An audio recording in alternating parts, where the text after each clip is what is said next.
भाई प्लीज बोली नहीं कोई भी।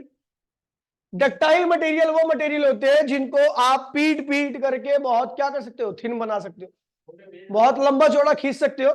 ऐसे मटेरियल को हम क्या कहते हैं भैया, डक्टाइल मटेरियल कहते हैं। मतलब कहने का मतलब है इलास्टिक लिमिट के बाद भी वो जल्दी से टूटते नहीं है। उनका इलास्टिक लिमिट का जो पॉइंट होता है और फ्रैक्चर पॉइंट यानी जो टूटने का पॉइंट होता है वो काफी ज्यादा होता है। ऐसे मटेरियल का जो ग्राफ बनता है डक्टाइल का, वो स्ट्रेस स्ट्रेन कर्व में ऐसे बनता है, ऐसे आएगा। अभी तो इलास्टिसिटी है, मतलब ये हुक्स लॉ पे हो रहा है, उसके बाद फिर जब ये हुक्स लॉ पे नहीं होता ना तो इसे कहते हैं प्लास्टिक रेंज। क्या कहते हैं? तो ऐसे मटेरियल की प्लास्टिक रेंज क्या होती है, बहुत दूर होती है। ये इलास्टिक लिमिट है और ये क्या है भैया, फ्रैक्चर पॉइंट है। इनके बीच में सेपरेशन क्या होता है, बहुत ज्यादा होता है। ऐसे मटेरियल जनरली बहुत स्ट्रांग होते हैं। ऐसे मटेरियल को पीट पीट करके आप बहुत पतला कर सकते हो, ठीक है, शीट वीट बना सकते हो, ठीक है। एग्जांपल में गोल्ड, आयरन एक्सेट्रा ये सब है। ब्रिटल मटेरियल क्या होते हैं? ब्रिटल मटेरियल ऐसे मटेरियल होते हैं जिनके ऊपर आप एक्स्ट्रा इलास्टिक लिमिट के जैसे ही भाग गए वैसे क्या होते हैं, टूट जाते हैं। यानी इनका इलास्टिक लिमिट तक तो कोई दिक्कत नहीं, अपनी शेप को रिगेन करेंगे, लेकिन जैसे ही ऐसे पॉइंट पर पहुंचे जहां पर ये अपनी शेप को रिगेन नहीं कर पाए तो वैसे क्या होते हैं, ये टूट जाते हैं। वैसे क्या होते हैं, मतलब इनकी इलास्टिक लिमिट और फ्रैक्चर पॉइंट दोनों बहुत क्या होते हैं, पास पास में होते हैं। एग्जांपल में ग्लास हो गया, ग्रेफाइट हो गया, इनका जो ग्राफ बनता है स्ट्रेस स्ट्रेन कर्व का जो ग्राफ बनता है, ये स्ट्रेस है, ठीक है, और ये स्ट्रेन है। इनका ग्राफ जो बनता है इतना ही बनता है, ये यहीं पे होता है। ये इलास्टिक लिमिट है और ये फ्रैक्चर पॉइंट है। ये इलास्टिक लिमिट है और ये क्या है, फ्रैक्चर पॉइंट। उनमें बहुत दूर है, इसमें क्या है भैया, बहुत पास में, एक दूसरे को ओवरलैप ही करते, समझ लो, ठीक है। ऐसी होता है भैया इलास्टोमर। अब इलास्टोमर क्या होता है, तो इलास्टोमर बता दूं आपको, रबड़ वबड़ होती है ऐसी की चीज जो खिंचती है, आपको दिखती है। रबड़ हो गया, आपकी आर्टरीज और वेन्स हो गई, ये सब क्या है, आपकी स्किन हो गई, ये सब क्या इलास्टोमर है। क्या ये इलास्टोमर है। और पहली बात तो ध्यान रखना, इलास्टोमर का स्ट्रेस स्ट्रेन कर्व जो होता है वो कभी भी स्ट्रेट नहीं जाता है, ऐसा टेढ़ा जाता है। तो इसका मतलब ये हुक्स लॉ को अबे नहीं करता, ठीक है। दूसरा, ठीक है, वेरी लार्ज प्लास्टिक लिमिट और इलास्टिक लिमिट, मतलब आप बहुत सारा खींच दो रबड़ को, वापसी छोड़ो, वापसी अपनी शेप को क्या करेगी, रीगेन कर लेगी। मतलब इनकी इलास्टिक लिमिट क्या बहुत ज्यादा है, बहुत ज्यादा दूर तक अपनी शेप को रीगेन करते हैं। लेकिन जैसे ही आप इलास्टिक लिमिट के बाहर जाते हो वैसे क्या होते हैं, टूट जाती है। क्या करती है, मतलब इलास्टिक लिमिट और फ्रैक्चर पॉइंट दोनों को एक दूसरे को क्या करते हैं, ओवरलैप करते हैं, ठीक है। और इनका प्लास्टिक रेंज जो होता है बहुत कम होता है, समझ गए। आगे बढ़ते हैं।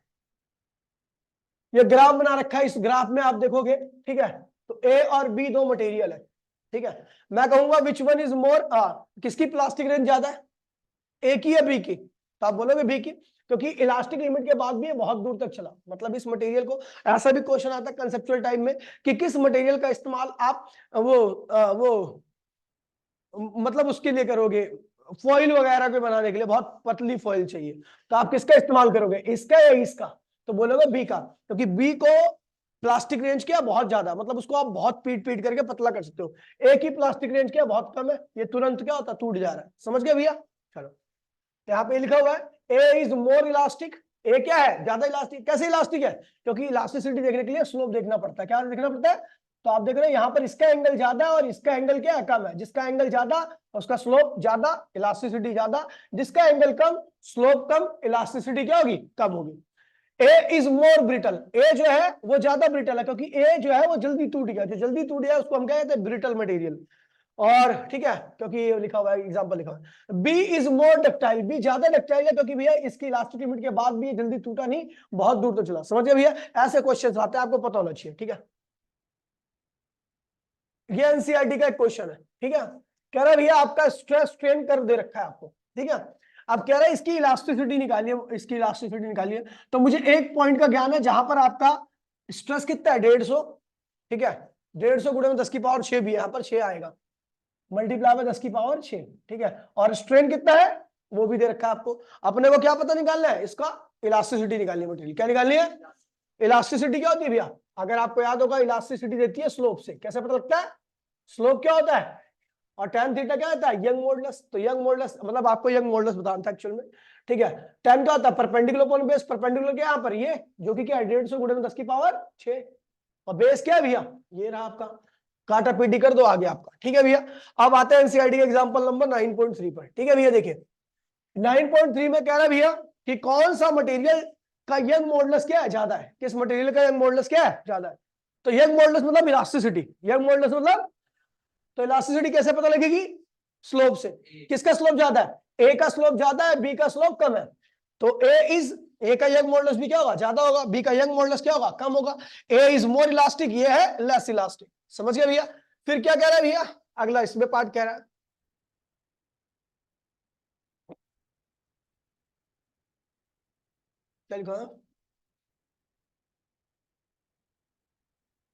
ये क्वेश्चन ने पूरा नहीं लिखा इसलिए मैं ये क्वेश्चन को पूरा पढ़ नहीं पा रहा, ठीक है। अगला आ रहा है, ठीक है। 9.4 देखिए, 9.4 कह रहा है एग्जांपल, एक टेक्स्ट बुक के क्वेश्चन है, ठीक है, मेन एक्सरसाइज में। 9.4 कह रहा है कि विच वन इज मोर इलास्टिक, रबड़ और स्टील। तो आपको पता है भैया, जिसके अंदर लेंथ, आपको पता है यंग मोड इलास्टिसिटी के लिए क्या निकालना पड़ता है, यंग मॉडुलस। जिसके लिए यंग मॉडुलस की वैल्यू ज्यादा होगी उसकी इलास्टिसिटी भी क्या होगी। और आपको पता है यंग मॉडुलस डेल्टा एल का क्या होता है, इनवर्सली आता है। रबड़ के अंदर डेल्टा एल क्या होगा, ज्यादा आएगा, और स्टील के अंदर क्या होगा, कम आएगा। जिसके अंदर डेल्टा एल की वैल्यू ज्यादा उसका यंग मॉडुलस कम, जिसका यंग मॉडुलस कम उसकी इलास्टिसिटी कम, और जिसके अंदर डेल्टा एल की वैल्यू कम रहेगी उसका यंग मॉडुलस क्या आएगा, ज्यादा आएगा। तो आप देख रहे हैं भैया, रबड़ का young modulus change in length क्या होता है, ज्यादा आता है एज कंपेयर टू स्टील के। तो इसका मतलब क्या है, रबड़ का यंग मॉडुलस क्या होगा, कम होगा, और स्टील का यंग मॉडुलस क्या होगा, ज्यादा होगा। जिसका यंग मॉडुलस ज्यादा वो ज्यादा इलास्टिक होगा, ठीक है भैया। अच्छा, कह रहे भैया इनमें से दोनों में ए और बी में से कौन ज्यादा इलास्टिक है, तो भैया क्या है, A is more elastic than B, ठीक है। और कह रहा है कि भैया इसकी जो इलास्टिक, ये बी वाला जो है, इसकी जो ये ग्राफ है काफी दूर तक आ रहा है, इसने थोड़ा गलत बना रखा है। ये क्या है, इलास्टिक लिमिट है, और ये क्या है भैया, फ्रैक्चर पॉइंट है। ए का यहीं तक गया है, तो which one is more ductile, B is more ductile than A, क्योंकि इसकी इलास्टिक लिमिट और फ्रैक्चर पॉइंट के बीच में गैप क्या है, ज्यादा है। समझ गया। सेम क्वेश्चन नीचे वाला, अब यह क्वेश्चन आ रखा है, ठीक है। अपने पास दो मटेरियल है ए और बी, अपने पास दो मटेरियल है ए और बी, ठीक है। ये इसका एक इससे कॉन्साइड कर रहा है स्ट्रेस में 10 की पावर 6 से, और एक इससे कॉन्साइड कर रहा है स्ट्रेन में 0.001 पे, ठीक है। बी किससे कॉन्साइड कर रहा है, 10 की पावर 4 से। तो समझ गया भैया, आपको निकालना यंग मॉडुलस। यंग मॉडुलस मतलब इलास्टिसिटी। इलास्टिसिटी किससे निकलती है, स्लोप से। स्लोप क्या होता है, tan थीटा। tan क्या होता है, परपेंडिकुलर पॉइंट में। तो ए का परपेंडिकुलर ये है जिसकी वैल्यू क्या, 10 की पावर 6, और बेस क्या है भैया, समझ गया, निकाल लोगे, आसान है ए और बी, है ना। आगे बढ़ते हैं, ठीक है। चौथा, इस ग्राफ का नेचर क्या है, ये किस मटेरियल का ग्राफ है, इलास्टोमर का। किसका मर का है, इलास्टोमर का। और दूसरा बता रहा है भैया इलास्टोमर का graph, but is the nature of graph, ठीक है, खत्म हो गया, यही पूछा गया। एप्लीकेशन ऑफ इलास्टिसिटी काफी ज्यादा इंपॉर्टेंट चीज है, ठीक है, बहुत ज्यादा इंपॉर्टेंट चीज है, ध्यान रखिए बेटा, ठीक है। एप्लीकेशन ऑफ इलास्टिसिटी कह रहा है, height of mountain always less than 10 kilometre on the earth. धरती पर माउंटेन की हाइट हमेशा 10 किलोमीटर के नीचे होती है, क्यों। तो बड़ा सिंपल सा रीजन है भैया। पहली बात तो आपको धरती की सहन क्षमता पता होनी चाहिए। धरती मैक्सिमम प्रेशर इतना झेल सकती है, यानी 10 की पावर 8 न्यूटन पर मीटर स्क्वायर, यानी 8 न्यूटन पर मीटर स्क्वायर तक, 3 × 10⁸ न्यूटन का फोर्स 1 मीटर स्क्वायर पे लगा दोगे तो धरती उसको क्या करेगी, झेल लेगी, ठीक है। ये हमें पता लग गया। इसके इसे कहते हैं भैया अल्टीमेट स्ट्रेंथ ऑफ अर्थ। क्या कहते हैं इसे, अल्टीमेट स्ट्रेंथ ऑफ अर्थ आपकी इतनी देर की। अच्छा, जिस मटेरियल से आपकी धरती बनी है, माउंटेन बना होता है, उस मटेरियल की डेंसिटी क्या होती है, 3 × 10⁻³ kg पर मीटर क्यूब। माउंटेन के मटेरियल का अगर एक क्यूब बनाओगे तो उस क्यूब का वजन कितना होगा, 3000 किलो के आसपास होगा। कितना होगा, 3000 किलो के आसपास होगा, ठीक है भैया। आपको पता है भैया,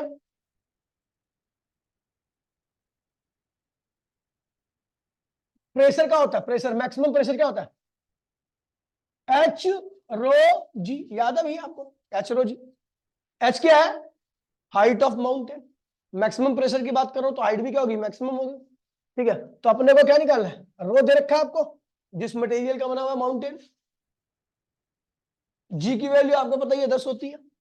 हाइट आपको निकालनी है। मैक्सिमम स्ट्रेंथ क्या है धरती की, 3 × 10⁸ न्यूटन पर मीटर स्क्वायर। तो आपने कैलकुलेट किया तो मैक्सिमम हाइट कितनी हो सकती है, 10 किलोमीटर के आसपास। इससे ज्यादा हाइट पर क्या होगी, धरती अपने आप धस जाएगी, फिर वो कितना हो जाएगा, 10 किलोमीटर के आसपास। 10 किलोमीटर से ऊंचा माउंटेन धरती पर एग्जिस्ट नहीं कर सकता, ठीक है भैया। चलो, प्रेशर का फॉर्मूला मैंने आपको बताया था, यहां से आया है ना। प्रेशर क्या होता है, फोर्स अपॉन में एरिया होता है। अगर मैं किसी चीज के, देखिए किसी चीज के वेट की वजह से प्रेशर की बात कर रहा हूं, किसी के वेट की वजह से प्रेशर की बात कर रहा हूं, तो फोर्स क्या हो जाएगा, वेट हो जाएगा अपॉन में एरिया। वेट क्या होता है, mg, क्या होता है अपॉन मास, क्या होता है वॉल्यूम इंटू में डेंसिटी इंटू में जी अपॉन में एरिया। वॉल्यूम देखिए, वॉल्यूम क्या होता है एरिया इंटू में हाइट रो जी अपॉन में एरिया। एरिया से एरिया कैंसिल हो गया तो क्या आ गया एच रो जी। ये किसका फॉर्मूला आ गया, प्रेशर का। ठीक है, अगला देखिए, कह रहा है भैया selection of rope in crane for light weight lifting wait. ठीक है, अब देखिए भैया क्रेन होती है, क्रेन में आपने देखा होगा, क्रेन को अगर बड़ी क्रेन को देखा होगा, छोटी मोटी क्रेन में तो एक आग रस्सी होती है, बड़ी क्रेन को देखोगे तो उसमें वैरायटी ऑफ रस्सी होती है। कोई स्टील की रोप थिक होती है, कोई थीन होती है, कोई है ना, अलग अलग वैरायटी का वजन उठाने के लिए आप अलग अलग रोप का इस्तेमाल करते हो। ठीक है, तो वही क्या selection of rope in crane. ठीक है, कौन सी रोप का इस्तेमाल करोगे किस तरह के वेट को उठाने के लिए। तो देखिए आपको यही बता दूं कि अल्टीमेट स्ट्रेंथ स्टील की कितनी होती है 3 × 10⁸ न्यूटन पर मीटर स्क्वायर। मतलब समझे कि अगर आप 1 मीटर स्क्वायर मोटा वायर लोगे, मतलब एक वायर लिया आपने स्टील का जिसका क्रॉस सेक्शन एरिया क्या है 1 मीटर स्क्वायर, क्या है, तो वो इतना न्यूटन का वजन उठा सकता है, इतना न्यूटन का वजन। ठीक है, इतना न्यूटन वजन को उठा सकता है, 3 × 10⁸ न्यूटन उठा सकता है 1 मीटर स्क्वायर क्रॉस सेक्शन वाला वायर। ठीक है, हमें पता लग गया उसकी अल्टीमेट स्ट्रेंथ इतनी है। अच्छा, हम जिस चीज को उठा रहे हैं उसका मास कितना है 10⁴ kg। आप कितना भी मास ले सकते हो अपने हिसाब से, ताकि रोप आपको इस हिसाब से लेनी पड़ेगी। ठीक है, वेट क्या होगा इसका 10⁵ क्योंकि मास हमने 10⁴ लिया है, 10 से और मल्टीप्लाई करना पड़ेगा वेट निकालने के लिए, तो 10⁵ हो गया वेट। अब आपको पता है मैक्सिमम स्ट्रेस क्या होता है, स्ट्रेस क्या होता है फोर्स अपॉन में एरिया, फोर्स अपॉन में, ये मैक्सिमम स्ट्रेस आपको दे रखा है कितना 3 × 10⁸ आपको पता है भैया फोर्स कितना है भैया, जो गाड़ी का वजन है उसकी पावर क्या है भैया 5, और क्रॉस सेक्शन एरिया कितना होता है πr²। ये r क्या है रेडियस ऑफ वायर क्या है, तो भैया हमने यहां पे सॉल्व किया और अपन का आ गया कितना 1 सेंटीमीटर। क्या है भैया, यानी अगर आप 10⁶ न्यूटन, 10⁵ न्यूटन, लगभग 1 लाख किलो वजन उठा सकते हो, 1 लाख न्यूटन फोर्स उठाना चाहते हो वजन को, तो आपको 1 सेंटीमीटर थिक वायर की आवश्यकता होगी, जिसकी रेडियस क्या होनी चाहिए 1 सेंटीमीटर, डायमीटर क्या होगा 2 सेंटीमीटर, एरिया भी आप निकाल ही सकते हो, समझ गया।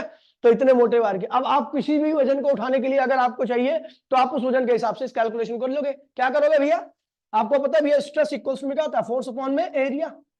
अब आपको अल्टीमेट स्ट्रेंथ रखिए कितनी 3 × 10⁸ फोर्स कितना है, कितना उठाओ, मान लो 10 की पावर क्या है 8, इतना वजन उठाना है आपको, एरिया कितना होगा πr²। क्या होगा, गोली तो होता वायर, गोल वायर क्यों होता पता, क्यों होता गोल, रेक्टेंगुलर वायर क्यों नहीं होता,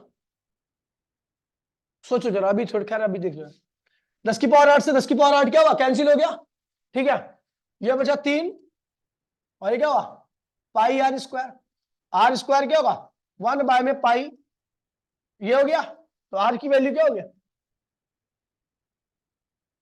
3π। सॉल्व कर लीजिए, आपको रेडियस पता लग जाएगी कि भैया इतने मोटे वायर को उठाने के लिए आपको इतने, समझ गए भैया, इतने मीटर स्क्वायर, इतना मीटर रेडियस वाला वायर इस्तेमाल करोगे, समझ गए भैया। आगे बढ़े, चलो हमारे भैया radius of rope depends on the mass of body, वही बताया ना भैया, रेडियस ऑफ रोप जो होती है वो वेट ऑफ द बॉडी पे डिपेंड करती है, कितना मास होगा उतनी ज्यादा क्या होगा वेट होगा। अगला आ रहा भैया ये पिलर। ठीक है, depression in pillar, depression in pillar. देखिए जब आपने देखा होगा, मैंने आपको बताया था कि जो पिलर होता है ना उसके ऊपर जब वजन डाला जाता है तो पिलर थोड़ा झुक जाता है, क्या करता है, जब पहले गाटर पटिया वाली वो होती थी, ठीक है, लाइव क्लास होती तो भी मैं आपको लाइव पिलर दिखाता, वो बाहर पड़ा हुआ है। ठीक है, तो वैसे इसे गाटर कहते हैं हिंदी में, ठीक है, और इंग्लिश में ग्रिडर्स कहते हैं, पता नहीं ग्रिडर्स ही कहते हैं ना, जो भी कहते होंगे। ठीक है, हमें क्या मतलब, हमें तो पढ़ाने से मतलब है, समझ में आ जाए जैसे वैसे। ठीक है भैया, तो कह रहे हैं भैया इसके ऊपर जब वजन डाले जाता है ना, छत वत बनाई जाती है, तो ऐसे एक दीवार से दूसरी दीवार पे होता हुआ जाता है, जब इसके ऊपर लोड अप्लाई किया जाता है ना तो उस वजन की वजह से क्या होता है थोड़ा सा बैंड हो जाता है, क्या होता है, इसी को कहते हैं डिप्रेशन। क्या कहते हैं उसको, तो भैया ये जितना लंबा होता है, ध्यान दीजिए भैया, ये डिप्रेशन कई चीजों पर डिपेंड करती है, कई चीजों पर। जैसा पहला हो गया वेट पर, अगर आप उस इस पे क्या कहते हैं, जो आपका पिलर है, गाटर कहते हैं इसको, जितना ज्यादा वेट लगाओगे इसके अंदर झुकाव भी क्या होगा, उतना ही ज्यादा होगा। सबसे मेन फैक्टर होता है इसकी लंबाई। अगर आप छोटा गाटर ले रहे हो, आप उसके ऊपर लोड अप्लाई करो, कोई दिक्कत नहीं है, ज्यादा उसमें बेंडिंग नहीं आती। लेकिन अगर आप बड़ा गाटर लोगे, दो दीवार के बीच में गैप ज्यादा कर दोगे, गाटर की लंबाई ज्यादा हो जाएगी, तो वहां पर डिप्रेशन आपको देखने को क्या मिलेगा, ज्यादा मिलेगा। बताया था मैंने आपको। इसलिए इसका जो डिप्रेशन है वो लेंथ के क्यूब के क्या होता है, डायरेक्टली होता है। ठीक है। और दूसरा एक बहुत मेन फैक्टर है नेचर ऑफ मटेरियल। हम स्टील का इस्तेमाल करते हैं गाटर बनाने में। आपने देखा होगा जितने भी गाटर्स होते हैं उसमें 90% स्टील होती है, बाकी आयरन होता है, कॉपर होता है, बहुत सारी चीज होती है। ठीक है, सॉरी कॉपर नहीं बोल रहा हूं, कार्बन होता है। ठीक है, तो हाँ, तो गाटर बनाने के लिए हम जनरली स्टील का इस्तेमाल करते हैं। स्टील क्यों इस्तेमाल करते हैं, क्योंकि स्टील का यंग मॉडुलस क्या होता है, बहुत ज्यादा होता है। और जिस वो लोहा नहीं, स्टील ही होती है, वो स्टील का ही काम होता है लगभग। वो लोहा होता है उसमें, लेकिन कुछ परसेंट लोहा होता है। अब प्योर स्टील का बनाएगा क्या, प्योर स्टील कितनी महंगी हुई थी पता है। प्योर स्टील का गाटर बन जाएगा तो घड़ी वैसी उसके वजन से नीचे आ जाएगा, वो नीचे नहीं आएगा, उसके वजन से नीचे आ जाएगा। ठीक है, बहुत बढ़िया होता है, लेकिन अब महंगी चीजें क्यों। ठीक है, चमकती है पूरी स्टील, वो गेट है स्टील का, चमचमा रहा ना सालों साल। तो यंग मॉडुलस देखिए, यंग मॉडुलस जितना ज्यादा होगा, मटेरियल के अंदर लोड अप्लाई करने के बाद चेंज क्या होगा, उतना कम आएगा, डिप्रेशन भी क्या होगा, उतना ही कम होगा। इसलिए हम जनरली स्टील का गाटर इस्तेमाल करते हैं, क्योंकि उसका यंग मॉडुलस ज्यादा, उसका डिप्रेशन क्या होगी, कम। दूसरा, आप गाटर को रखने का तरीका देखिए। आप गाटर कभी भी लिटा के नहीं रखा जाता है, ऐसे एच की फॉर्म में नहीं रखा जाता, ऐसे एच की फॉर्म में नहीं रखा जाता, हमेशा आई की फॉर्म में ही रखा जाता है। सिंपल सा रीजन है, एच की डेप्थ क्या होती है, कम होती है, और आई की डेप्थ क्या होती है, ज्यादा होती है। आई की डेप्थ क्या होती है, जब डेप्थ ज्यादा होगी, जब डेप्थ ज्यादा होगी तो डिप्रेशन क्या होगा, कम आएगा। आपने कभी देखा गाटर ऐसे लिटा के रखा गया एच की फॉर्म में, हमेशा आपने आई की फॉर्म में देखा होगा। जिसको नहीं ज्ञान होगा, जो नया नबेला होगा, हो सकता है वो एच की फॉर्म में रख दे, बाकी वो हमेशा किसकी फॉर्म में रखा जाता है, आई की। एच की फॉर्म में रखोगे तो आप देखोगे उसकी बैंडिंग आपको साफ साफ दिखा, थोड़े मोड़े वजन में क्या होगा, बैंड हो जाएगा। ठीक है, और एच की फॉर्म में अगर रखोगे तो उसकी डेप्थ ज्यादा होने की उसके अंदर बैंडिंग कम आएगी, डिप्रेशन भी क्या होगा, कम होगा। तो यानी विड्थ डेप्थ के क्या होते, ये विड्थ है ना, डेप्थ के भी लिखे, नीचे डेप्थ होगा। ठीक है, तो जो गाटर वाटर होते हैं उसकी डेप्थ जितनी ज्यादा रहेगी, उसके अंदर डिप्रेशन क्या होगा, उतना कम आएगा। अब इसी डेप्थ के ऊपर एक चीज और आती है कि हम जब डेप्थ एक्स्ट्रा कर देते हैं, सोचते हैं कि डेप्थ बढ़ाने से डिप्रेशन तो, झुकाव तो बहुत कम हो रहा है, तो जब डेप्थ एक्स्ट्रा कर दोगे तो भैया आई क्या होगा, आप डेप्थ बढ़ाने के लिए आई की लंबाई को क्या करोगे, ज्यादा बढ़ा दोगे, है ना। इससे क्या होगा, आपका डेप्थ तो बढ़ गई, लेकिन एक समस्या है कि जब इसके ऊपर लोड अप्लाई करोगे ना, तो ये क्या होगा, ऐसे बैंड हो जाएगा। क्या होगा, इस प्रोसेस को कहते हैं बकलिंग। क्या कहते हैं इसको, बकलिंग होगी इसके अंदर। ठीक है भैया, आपने डेप्थ बढ़ाई क्यों, ताकि डिप्रेशन कम हो जाए। डेप्थ ज्यादा ही बढ़ा दी, इसलिए वजन से क्या होगा, थोड़ा सा बैंड हो जाएगा, इसको बकलिंग कहते हैं। क्या कहते हैं इसको।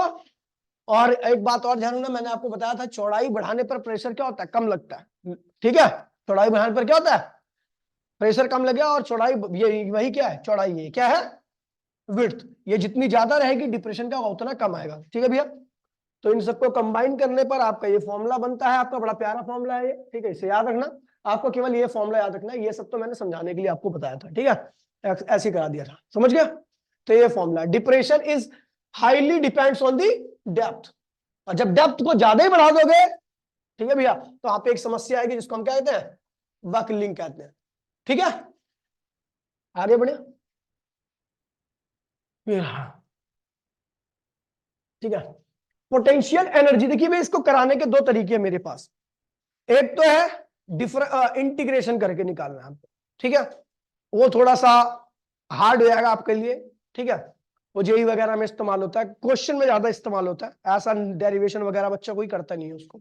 ठीक है, और एक है नॉर्मल मेथड जो आपकी बुक में दे रखा है एनसीईआरटी में। ठीक है भैया, एक वायर को जब आप खींचते हो तो उसको अंदर की तरफ कौन खींच रहा है, जब आप बाहर की तरफ वायर को खींच रहे हो तो वायर को अंदर की तरफ कौन खींचता है, उसकी इलास्टिसिटी क्या खींचती है। यानी आपके द्वारा आप जब खींच रहे हो तो वायर को आपके अगेंस्ट में भी कोई खींच रहा है। आपको मैंने बता रखा है, जब आपके अगेंस्ट में कोई दूसरा भी फोर्स काम कर रहा था, उसके अंदर क्या आती है, पोटेंशियल एनर्जी। क्या आती है, इस एनर्जी को हम इलास्टिक पोटेंशियल एनर्जी कहते हैं। क्या कहते हैं इसको, तो expression of elastic potential energy, ठीक है भैया, work done against the elasticity of body is always equal to the potential energy, ठीक है भैया। एक बार था, ध्यान दीजिए, जिसके ऊपर स्टार्टिंग का फोर्स क्या था, 0, उसके स्टार्टिंग में लेंथ में चेंज क्या आएगा, 0 चेंज आएगा। इसकी लेंथ क्या थी, एल। वाई क्या है इसका, एल क्या है, ए क्या है, एरिया ऑफ, ध्यान दीजिएगा भैया, after applying deforming force, deforming force जैसे ही आपने अप्लाई किया बाहर की तरफ, फोर्स लगाया, फोर्स की वैल्यू क्या होगी, एफ होगी। क्या होगी, पहले F1 क्या था, 0, अब क्या हो गया, F2 हो गया, ठीक है। और यहां पर देखिए, हम हमेशा ध्यान देना, एक वायर को जब आप खींचते हो, ध्यान दीजिए, जब एक वायर को खींचते हो तो खींचते वक्त क्या फोर्स हमेशा कांस्टेंट रहता है, कुंडीर, जब आप वायर को खींच रहे हो बेटा, सुअर बना दूंगा आंसर गलत हुआ तो ध्यान रखना, जब आप वायर को खींचते हो तो वायर को खींचते वक्त फोर्स हमेशा कांस्टेंट होता है, क्या होता है, कैसे कैसे, जैसे जैसे आगे बढ़ते रहते थे फोर्स कम फोर्स में ज्यादा स्ट्रेच आने नहीं, इलास्टिक लिमिट के अंदर आप खींच रहे इसको, तब कांस्टेंट नहीं होगा, तब भी वेरिएबल होगा, सुन लो ना बाबू, नहीं। अगर आप इलास्टिक लिमिट के अंदर हो तो extension is directly equal to force होती है, याद है, स्प्रिंग याद है, स्प्रिंग, सेम स्प्रिंग ये इलास्टिसिटी, वहां पे स्प्रिंग फोर्स इलास्टिसिटी का काम करता है, यहां पर इलास्टिसिटी वायर को रिस्टोर कर रही है। तो आप जितना वायर को खींचोगे फोर्स भी क्या होगा, एक्स ज्यादा होगा, एक्सटेंशन क्या होगा, ज्यादा होगा, तो फोर्स भी क्या होगा, उसी रेट में बढ़ जाएगा। यानी फोर्स क्या वेरिएबल है, जब फोर्स वेरिएबल होता है तो उस केस में हम एवरेज फोर्स का इस्तेमाल करते हैं, किसका इस्तेमाल करते हैं, एवरेज फोर्स का इस्तेमाल करते हैं। तो भैया हमने यहाँ पे ले लिया F2 फोर्स, मतलब जब खींच रहे थे तो एवरेज फोर्स की वैल्यू क्या है, F2 है, ठीक है अभी, ठीक है। तो ये पीछे अंदर की तरफ कौन लग रहा है, रीस्टोरिंग फोर्स, कौन लग रहा है, ठीक है। और लेंथ कितनी चेंज हुई, पहले लेंथ कितनी थी, L, अभी कितनी होगी, L प्लस डेल्टा L, और इसकी वजह से, इस फोर्स की वजह से कितना चेंज आया लेंथ में, डेल्टा L का चेंज है, ठीक है। आपको पता भैया वर्क डन किसके बराबर होता है भैया, पोटेंशियल एनर्जी के, तो वर्क क्या होता है, फोर्स इंटू में एवरेज फोर्स इंटू में, एवरेज फोर्स ले रहा हूं मैं क्योंकि फोर्स वेरिएबल है लगा था, एवरेज फोर्स क्या है भैया, पहले फोर्स क्या था, F1, बाद में क्या हो गया, F2 अपॉन में 2, ये हो गया एवरेज फोर्स की वैल्यू क्या होगी, 0 प्लस F अपॉन में 2, तो क्या हो गया, F बाय में 2, ये आपकी एवरेज फोर्स की वैल्यू होगी। खैर ये तरीका केवल आपके सीबीएसई तक ही अप्लाई होता है, अगर आपकी सोच थोड़ी अच्छी है ना तो आपको ये चीज गलत लगेगी, ठीक है। इसका सही तरीका मैं बताऊंगा, लेकिन अभी आप सीबीएसई के हिसाब से कर लो इसको, जो एनसीईआरटी में दे रखा है इसका, ठीक है। तो एवरेज फोर्स की वैल्यू क्या आ गई आपकी, F बाय में 2, और इस फोर्स की वजह से कितनी एलोंगेशन हुई, डेल्टा L, तो वर्क कितना होगा, वर्क इक्वल्स में फोर्स इनटू में डेल्टा L, डिस्प्लेसमेंट, ठीक है भाई, कोई दिक्कत नहीं। अब ये हो गया आपका, अब देखिए, अब ये वर्क की किसके बराबर होता है, पोटेंशियल एनर्जी के। हमने क्या किया, वायर के क्रॉस सेक्शन से, कितना क्रॉस सेक्शन था, ए, उससे मल्टीप्लाई किया और उससे डिवाइड किया, एल से मल्टीप्लाई किया, एल से डिवाइड किया, कोई दिक्कत तो नहीं है। देखिए इसमें हमने, दोबारा मैं बोल रहा हूं, ए से मल्टीप्लाई, ए से डिवाइड, एल से मल्टीप्लाई, एल से डिवाइड, कोई दिक्कत तो नहीं है। ए इंटू में एरिया इंटू में लेंथ क्या होता है, वॉल्यूम, डेल्टा एल अपॉन में एल क्या होता है, स्ट्रेन, फोर्स अपॉन में एरिया क्या होता है, स्ट्रेस, क्या आ गया भैया, स्ट्रेस, स्ट्रेन, वॉल्यूम। ये पोटेंशियल एनर्जी, वायर के अंदर जो कुल पोटेंशियल एनर्जी आई है, वायर के अंदर जो कुल पोटेंशियल एनर्जी है उसका फॉर्मूला क्या होगा, हाफ स्ट्रेस स्ट्रेन इनटू में यंग वॉल्यूम। ये total potential energy stored in wire है, क्या है, लेकिन वायर के पर यूनिट वॉल्यूम में कितनी एनर्जी स्टोर्ड है, देखिए ये कुल वॉल्यूम है, कुल जितना भी वायर का कुल वॉल्यूम है ना, उसके अंदर कुल इतनी एनर्जी आई है, टोटल एनर्जी क्या होगी, हाफ स्ट्रेस स्ट्रेन इनटू में वायर का वॉल्यूम। लेकिन मैं चाहता हूं कि वायर की एक यूनिट वॉल्यूम में कितनी एनर्जी हो, मतलब 1 मीटर क्यूब में कितनी एनर्जी हो, तो इस वॉल्यूम से हम क्या करेंगे, इस एनर्जी को क्या करेंगे, डिवाइड, दोनों साइड में वॉल्यूम से डिवाइड कर दो, इधर भी वॉल्यूम से डिवाइड कर दिया और इधर भी क्या किया, वॉल्यूम से डिवाइड कर दिया, इस वॉल्यूम से ये वॉल्यूम का कैंसिल हो गया, ये क्या होगा, potential energy per unit volume, क्या बन गया, वो क्या होगा, हाफ स्ट्रेस इनटू में स्ट्रेन के बराबर आएगा, क्या होगा, हाफ स्ट्रेस इनटू में स्ट्रेन क्या होता है, potential energy per unit volume, ठीक है।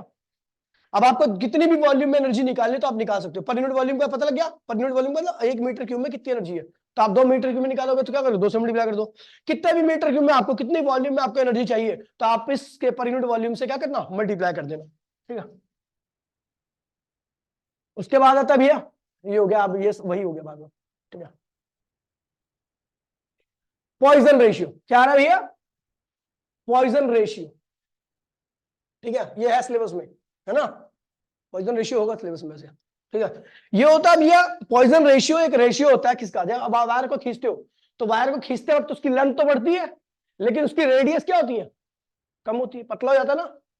तो लेंथ के अंदर जो स्ट्रेन आता है वो तो पॉजिटिव आता है, लेकिन जो लॉन्ग एरिया के अंदर जो स्ट्रेन, सॉरी रेडियस के अंदर जो स्ट्रेन आता है वो नेगेटिव आता है, क्योंकि रेडियस घट रही है तो उसके अंदर स्ट्रेन क्या होगा, नेगेटिव, और लेंथ क्या हो रही है, बढ़ रही है, तो उसके अंदर जब आप वायर को खींचते हो, लेकिन जब वायर को कंप्रेस करोगे तो यही चीज क्या होगा, उल्टा होगा, तब लेंथ के अंदर स्ट्रेन क्या होगा, नेगेटिव, और जो रेडियस है उसके अंदर स्ट्रेन क्या होगा, पॉजिटिव। और ये जो पॉइजन रेशियो होता है, it is the ratio of lateral strain, lateral strain मतलब रेडियस के अंदर का strain, to the longitudinal strain, क्या होगा, लेटरल स्ट्रेन और लॉन्गिट्यूडनल स्ट्रेन का रेशियो, ठीक है भैया। चेंज इन लेंथ कितनी आई है, चेंज इन रेडियस क्या होगी, नेगेटिव होगी, पहले रेडियस क्या थी, आर, तो लेटरल स्ट्रेन क्या होगा, लेटरल स्ट्रेन मतलब रेडियस के अंदर स्ट्रेन हो, क्या होगा, माइनस डेल्टा आर अपॉन में आर। लॉन्गिट्यूडनल स्ट्रेन क्या होगा, डेल्टा एल अपॉन में, इसका और इसका ही रेशियो क्या कहलाता है, पॉइजन रेशियो, क्या कहलाता है, पॉइजन रेशियो, ठीक है भैया। क्या लिखा है, it is the value, it's value depends upon the nature of material, अलग अलग मटेरियल के लिए क्या होता है, अलग अलग होता है।